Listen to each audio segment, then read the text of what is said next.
ভিক্ষুক রাস্তা দিয়া যায় আর জমিদারের পুত্রবধূও যায়। একজন সামনের থেকে আসতেছে, একজন সামনের দিকে যাইতেছে।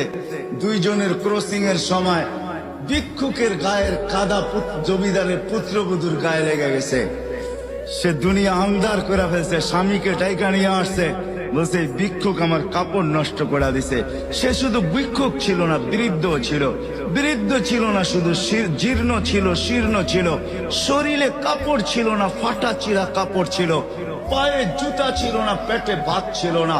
জমিদারের পুত্র সইতে পারে নাই, যৌবনী শক্তি সয় তো সয় কি কইরা তার স্ত্রীর গায়ে ভিক্ষুকের কাদা, বস সমগ্র শক্তিকে হাতে জমা করা একত্র করে বৃদ্ধের গালে বসায়। বৃদ্ধ কিচ্ছু বলে নাই, শুধু উপরের দিকে তাকায় দুই তিনটা শব্দ উচ্চারণ করছেন। শব্দগুলা হলো ইয়া মাল্লা